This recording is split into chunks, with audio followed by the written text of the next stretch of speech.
Bismillahirrahmanirrahim. Innal hamdalillah nahmaduhu wa nasta'inuhu wa nastaghfiruh wa na'udzu billahi min syururi anfusina wa min sayyiati a'malina. May yahdihillahu fala mudhillalah wa may yudlil fala hadiyalah. Asyhadu an la ilaha illallah wahdahu la syarikalah wa asyhadu anna Muhammadan abduhu wa rasuluh. Wassalatu wassalamu ala rasulillah wa ala alihi wa ashabihi wa man tabi'ahum bi ihsanin ila yaumiddin, amma ba'du. Ya ayyuhalladzina amanu taqullaha haqqa tuqatih wa la tamutunna illa wa antum muslimun. Wa qad qala Allah ta'ala fabima aghwaytani la aqudanna lahum siratal mustaqim thumma la'atiyannahum min baini aydihim wa min khalfihim wa an aymanihim wa an syama'ilihim wa la tajidu aktsarahum syakirin. Kaum muslimin sidang Jumat yang dimuliakan Allah Subhanahu wa taala. Allah Subhanahu wa taala menjelaskan pada surah Al-A'raf, surah yang ke-7, ayat yang ke-16 dan ayat ke-17,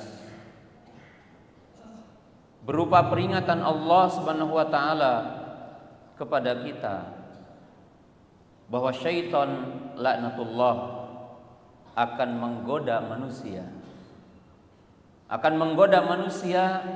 dari 4 arah, dari 4 sisi, agar manusia tergelincir dari jalan yang lurus, agar manusia tergelincir dari tauhid kepada syirik, dari iman kepada kufur, dari sunnah kepada bid'ah, dari taat kepada maksiat. Iblis laknatullah, syaitan laknatullah memproklamirkan diri dengan mengatakan, fabima aghwaytani la aqudanna lahum siratal mustaqim. Wahai Tuhanku, dengan sebab Engkau telah mengucap aku, menjadikan kami, kata iblis, sebagai hamba yang durhaka, sebagai hamba yang sesat, maka benar-benar aku akan menghalangi, akan menggelincirkan orang-orang yang berada di jalan yang lurus.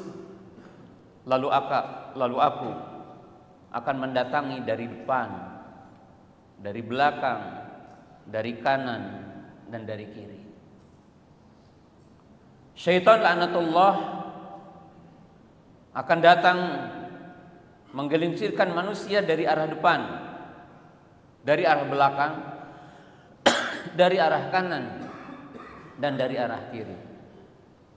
Abdullah bin Abbas radhiyallahu taala anhuma, yang merupakan sahabat yang didoakan oleh baginda Rasulullah sallallahu alaihi wasallam agar faham terhadap makna-makna Al-Qur'an. Beliau mengatakan syaitan datang dari depan, yaitu iblis mengatakan, usyakkiku an amri akhiratihim. Iblis mengatakan, aku akan membuat ragu manusia, termasuk orang-orang beriman, tentang adanya akhirat. Dan aku akan datang dari belakang. Abdullah bin Abbas mengatakan, uzayyinu an amri dunyahum. Aku akan menghiasi tentang urusan dunia, tentang kehidupan dunia, sehingga manusia lalai tentang semestinya apa kita mempersiapkan perbekalan hidup akhirat, dan manusia akan dibikin merasa nikmat di dunia ini, bahkan merasakan dia akan abadi di dunia ini, dan lupa dengan akhirat, lupa dengan persiapan-persiapan untuk akhirat. Di mana kita hari ini setiap hari adalah sibuk tentang masa depan kita dunia, kedudukan kita, harta, jabatan, dan sebagainya. Bahkan kita melihat manusia hilir mudik. Kalau satu ketika para jamaah duduk di pinggir tol Cipularang umpamanya, akan melihat orang hilir mudik yang ke barat, yang ke timur atau sebagainya. Pasti kita akan melihat ada orang Bandung yang ditakdirkan rizkinya di Jakarta, dan ada orang Jakarta yang ditakdirkan pencahariannya adalah di Bandung. Setiap pekan, setiap hari berputar demikian. Tapi yang dipikirkan adalah hanya kenikmatan dunia yang akan ditinggalkan. Dan semua itu adalah orang-orang yang dilupakan oleh syaitan laknatullah. Sementara syaitan akan datang dari sebelah kanan. Abdullah bin Abbas menjelaskan, "Usyabbihu an amri dinihim." Kata iblis, aku akan meragukan, membikin samar tentang agama. Sehingga banyak di antara kita hari ini yang tidak paham antara hak dengan batil. Atau begitu banyak syubhat, begitu banyak pemahaman-pemahaman, pemikiran-pemikiran yang mempengaruhi cara kita beragama, pola kita beragama, sehingga kita tidak bisa memisahkan hak dengan batil. Mana sunnah dengan bid'ah, mana syirik dengan tauhid, mana iman dengan kufur, dikarenakan begitu samarnya kebenaran untuk sebagian orang. Sementara yang keempat, syaitan akan datang dari sebelah kiri. Abdullah bin Abbas berkata, "Uzayyinu an amri ma'asi." Iblis mengatakan, aku akan menghiasi tentang perkara-perkara maksiat, perkara-perkara keburukan akan dihiasi sehingga banyak orang tertarik dengan kemaksiatan. Syaitan akan membuat takut kepada orang-orang beriman melaksanakan agamanya, akan menjadikan takut kepada sejumlah orang melaksanakan sunnah. Ditakut dengan tuduhan orang yang komitmen kepada agama radikal atau apa. Komitmen kepada sunnah dituduh dengan berbagai nama. Sementara kemaksiatan, sementara keburukan diberikan dengan nama-nama yang membuat sebagian orang itu tidak paham ini maksiat atau apa. Dan ini adalah tipu daya syaitan laknatullah. Lalu para ulama menjelaskan, dari 4 arah syaitan laknatullah menggelincirkan manusia, pada intinya syaitan akan datang kepada kita dari 2 pintu. Babu syubuhat wa ba'du syahawat. Syaitan laknatullah akan menggelincirkan kita dari 2 pintu besar dari 4 poin yang tadi. Yang pertama, syaitan akan datang dari pintu syubhat. Dan yang kedua adalah syaitan akan datang dari pintu syahwat. Pintu syahwat yaitu manusia diiming-iming dengan kehidupan dunia sehingga terjerumus kepada berbagai maksiat, perzinahan, khamr, riba, dan berbagai bentuk pelanggaran kepada hukum-hukum Allah.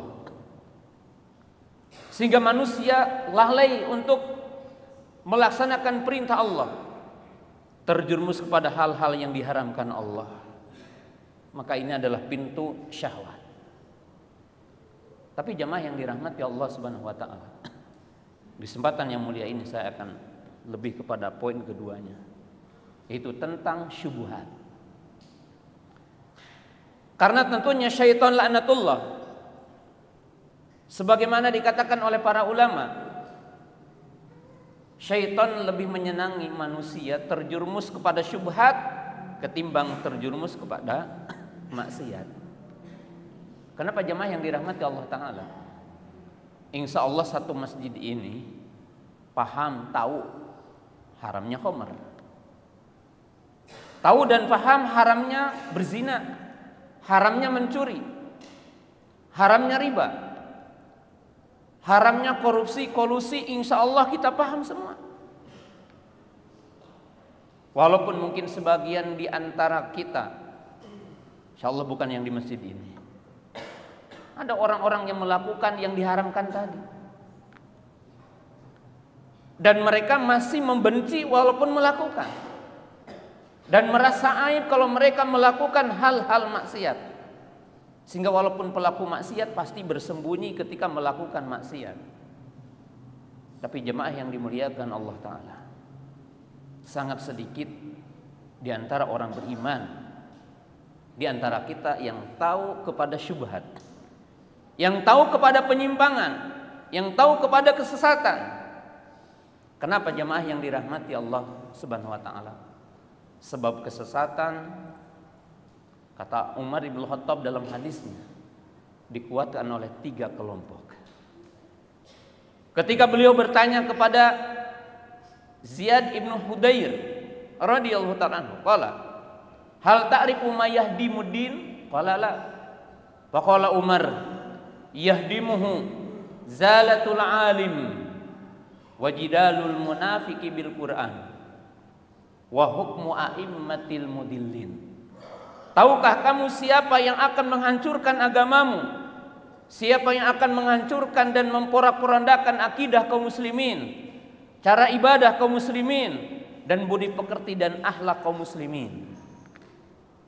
Maka Zaid bin Hudair mengatakan, saya tidak tahu. Lalu Umar mengatakan, ada 3 perkara yang bisa menyesatkan banyak kaum muslimin. Umat Islam banyak melakukan hal-hal bid'ah dalam ibadah yang tidak ada contohnya dari baginda Nabi SAW, keyakinannya menyimpang. 3 perkara. Yang pertama adalah ketergelinciran orang alim. Memang orang alimnya tidak tercela ketika mereka salah dalam beristinbat, ketika mereka salah dalam menentukan hukum. Tapi yang jadi masalah, di mana sebagian kaum muslimin ta'assub, sebagian kaum muslimin adalah fanatik kepada pendapat orang alim tertentu, walaupun dia salah maka diikuti, maka menyebabkan sebagian kaum muslimin melaksanakan sebagian agama yang tidak ada dalilnya, yang tidak dicontohkan oleh baginda Nabi SAW.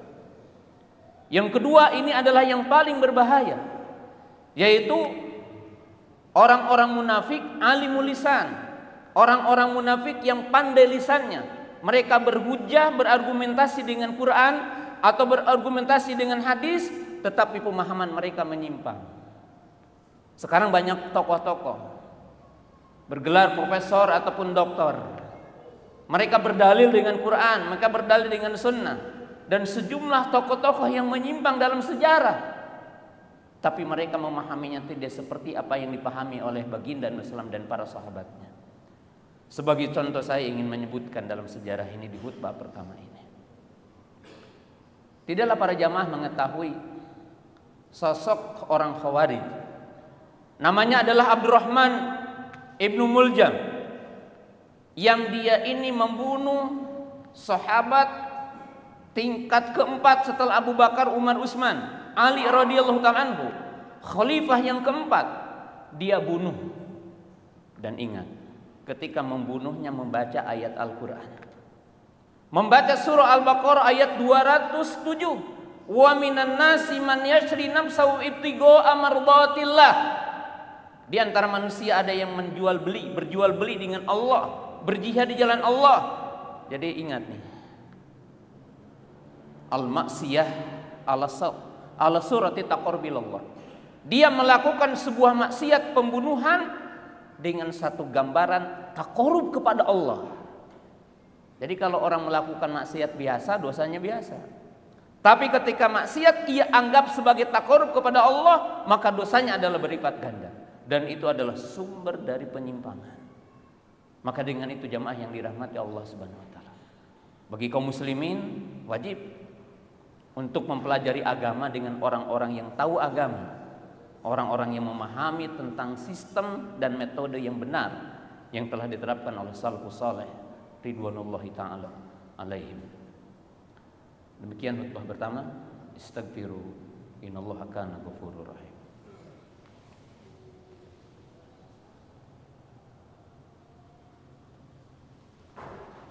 Alhamdulillah hamdan katsiran thayyiban mubarakan fi kama yuhibbu rabbuna wa yardah. Asyhadu an la ilaha illallah wahdahu la syarikalah wa asyhadu anna Muhammadan abduhu wa rasuluh. Wassalatu wassalamu ala Rasulillah wa ala alihi wa ashabihi wa man tabi'ahum bi ihsanin ila yaumiddin, amma ba'du. Jamaah yang dimuliakan Allah Subhanahu wa taala. Rasulullah SAW memperingatkan di hadis yang lain. Hadisnya panjang, hadis Hudzaifah. Salah satu fitnah yang akan menimpa kepada umat Islam adalah du'atun ala abwabi jahannam, yaitu juru-juru dakwah yang menyuruh ke jurang api neraka. Sejarah membuktikan tokoh-tokoh yang menyimpang dan disepakati aliran menyimpang. Rafidhah, Syiah. Siapa tokoh pertamanya? Adalah Abdullah bin Sabah laknatullah, seorang Yahudi yang pura-pura masuk Islam. Tokoh yang kedua yang munculnya aliran Qadariyah, Jabariyah, Mu'tazilah dari seorang namanya Ma'bad al-Juhani. Dia belajar kepada seorang Nasrani yang namanya Susan, dan dengan itu muncul kesesatan. Tokoh yang ketiga siapa? Yaitu kaum Murji'ah yang mengatakan iman cukup dalam hati atau iman cukup dalam lisan. Siapa tokohnya? Jaham ibn Safwan, seorang tokoh yang menyimpang, yang dia belajar kepada Ja'ad ibn Dirham. Dia adalah tokoh dari orang Yahudi yang pura-pura masuk Islam. Kemudian siapa lagi tokoh? Mu'tazilah, yang mengatakan agama itu sumbernya akal, bukan Quran dan Sunnah. Siapa tokohnya? Adalah Wasil ibn Atam. Jadi di sini kita tahu kaum muslimin jamaah yang dirahmati Allah Ta'ala, begitu dahsyatnya syaitan laknatullah dengan bala tentaranya. Maka dikatakan dalam ayat yang lain, wa kadzalika ja'alna likulli nabiyyin aduwan syayatinal insi wal jinni yuhi ba'dhum ila ba'dhi zuhrufal qawli gurura. Dan demikianlah kami jadikan untuk setiap nabi musuh. Musuh siapa? Syaitan dalam bentuk manusia, yaitu wali-wali syaitan yang menyimpang tadi, orang kafir, ahlu bid'ah, tokoh-tokoh.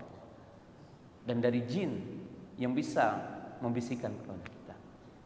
Maka kewajiban kaum muslimin jamaah yang dirahmati Allah Ta'ala, sebagai penutup dari khutbah ini, kita semua jamaah, antum semua, kita semua, mengakses ilmu begitu gampang hari ini. Mengakses ilmu dari semua sumber, televisi, radio, YouTube, WA, Instagram dan sebagainya. Tapi yang paling sulit kali ini adalah memverifikasi semua keilmuan, semua berita, semua yang kita dengar, semua yang kita lihat perlu memverifikasinya. Dengan cara apa para bapak, para jamaah kita tahu memverifikasi ilmu? Kita antum berdoa kepada Allah. Ya Allah, tunjukkanlah aku untuk ketemu dengan orang alim Rabbani. Ya Allah, tunjukkanlah aku agar ketemu dengan alim Rabbani, alim yang betul-betul alim, yang paham kepada Quran dan Sunnah, paham dengan manhaj salafus saleh, paham dengan akidah ahli sunnah wal jamaah. Tidak semata-mata antum diketemukan dengan para penceramah yang cuma bisa menasehati, tapi adalah orang yang paham kepada din. Dan ini adalah kunci yang paling besar. Saya akan akhiri dengan ucapan seorang ulama namanya Yusuf ibn Asbab. Qala kana abi qadariyan wa akhwali rawafid fa anqadiyan Allah bi Sufyan fahamalani ala sunnah. Bapakku bermadhab Qadariyah dan paman-pamanku bermadhab Rafidhah, Syiah. Dan aku tidak belajar kepada bapakku walaupun orang terdekat denganku. Dan aku tidak belajar kepada paman-pamanku walaupun mereka lebih dekat kepadaku. Dan Allah mempertemukan aku dengan orang yang jauh, Sufyan ibnu Uyainah. Beliau adalah membawaku kepada sunnah. Dan tentunya kita wajib untuk selalu ada di majelis ilmu, dekat dengan orang alim, dekat dengan majelis ilmu. Mudah-mudahan Allah Subhanahu wa taala memberikan taufik dan hidayah kepada kita agar kita tidak terpedaya dengan tipu daya syaitan. Innallaha wa malaikatahu yusholluna 'alan nabi Ya ayyuhalladzina amanu shallu alaihi wa sallimu taslima. Allahumma shalli ala Muhammad wa ala ali Muhammad kama shallaita ala Ibrahim wa ala ali Ibrahim. Wa barik ala Muhammad wa ala ali Muhammad kama barakta ala Ibrahim wa ala ali Ibrahim. Innaka Hamidum Majid. Rabbana la tuzigh qulubana ba'da idh hadaitana wa hab lana min ladunka rahmah innaka antal wahhab. Rabbana innana amanna faghfir lana dzunubana wa kaffir anna sayyi'atina wa tawaffana ma'al abrar. Rabbana hab lana min azwajina wa dzurriyyatina qurrata a'yun waj'alna lil muttaqina imama. Ya muqallibal qulub tsabbit qulubana ala dinik. Ya muqallibal qulub tsabbit qulubana ala dinik. Rabbana atina fid dunya hasanah wa fil akhirati hasanah wa qina adzabannar. Wassalamualaikum warahmatullahi wabarakatuh.